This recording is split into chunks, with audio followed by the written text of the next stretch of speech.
প্রিয় ছাত্রছাত্রী 4.1 প্রশ্ন 13 নম্বর। দেখো এর সমাধানটা। দেখো এখানে সমাধান আমরা এখানে দুইটা পদ আছে। দেখো দুইটা পদ দ্বারা আমরা গুণ করব। সেই ক্ষেত্রে আমরা উপরে নিচে বসায় অঙ্কগুলো করলে আমাদের জন্য একটু সুবিধা হবে। তাই আমরা কি উপরে নিচে বসায় অঙ্কটা করব। দেখো এইখানে আমরা ক্রস চিহ্ন দিয়ে দিলাম। আগে যে অঙ্কগুলো করছি ওই অঙ্কগুলো থেকে একটু ক্রিটিক্যাল বা একটু জটিল মনে করতে পারো, কারণ অঙ্কটা একটু দেখো।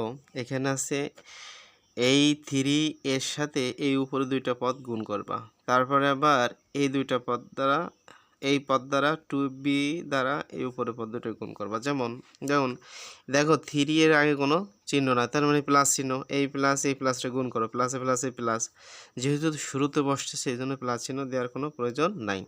দেখো 3 দুগুণে কত 6, এর এ আর এ দ্বারা গুণ করলে কত এ স্কোয়ার হয়। আচ্ছা গেল এই প্লাস এই মাইনাস, প্লাস মাইনাসে মাইনাস, 3 দিয়ে 3 রে গুণ করলে 3 3 9, এ আর বি রে গুণ করলে এ বি হয়ে যায়, শেষ। হ্যাঁ, এবার দেখো আমরা প্লাস 2b দ্বারা আবার এই দুইটা পদরে গুণ করব, কিন্তু আমরা এই শুরুতে বসাইতে পারবো না, আমাদের এই নিচে বসাইতে হবে। তাহলে আমাদের জন্য একটু সহজ হয়ে যায়। আর যদি মনে করো যে না স্যার আমরা এটা বসাবো না, আমরা সরাসরি এই পাশে বসাবো, তাও বসাইতে পারো। দেখো আমরা একটু কাজ করি, আমরা গুণ করে নিচে বসাই, সেই ক্ষেত্রে একটু বেশি ভালো হবে। দেখো এই প্লাস এই প্লাস, প্লাসে প্লাসে প্লাস, এই জায়গায় আমরা প্লাস চিহ্নটা দেব, কিন্তু যেহেতু শুরুতে আসতেছে এই জন্য আমাদের দেওয়ার কোনো প্রয়োজন নাই। এই প্লাস এই প্লাস, প্লাসে প্লাসে প্লাস, 2 দ্বারা 2 রে গুণ করলেই 2 দুগুণে কত 4, তাহলে 4 আর এ আর বি গুণ করলেই এ বি, ক্লিয়ার, শেষ। আচ্ছা দেখো এই প্লাস এই মাইনাস, প্লাস মাইনাসে মাইনাস, 2 দ্বারা 3 রে গুণ করলে কি হয় 3 দুগুণে 6 হয়, তাহলে 6 আর বি বি গুণ করলে বি স্কোয়ার। এবার তুমি এই জায়গা বসা দিতে পারো।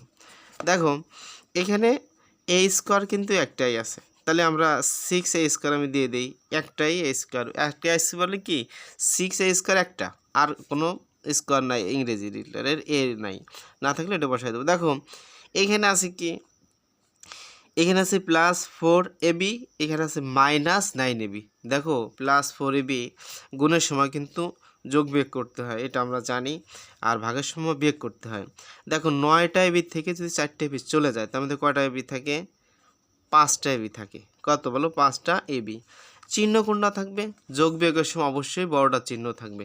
যোগ বিয়োগের সময় কি বলো, অবশ্যই বড়টার চিহ্ন থাকবে। তাহলে আমরা 5ab দিই, -5a হবে, ঠিক আছে। আর -6b স্কোয়ার, উপরও নাই নিচেও আর নাই, এটাই, তাহলে আমরা 6b স্কোয়ার আমরা দিয়ে দিতে পারি। এইটাই আমাদের কাঙ্ক্ষিত রেজাল্ট, একেবারে সহজ কাজ, ঠিক আছে। তা বেস্ট অফ লাক, ভালো থাকো, আজকে পর্যন্ত।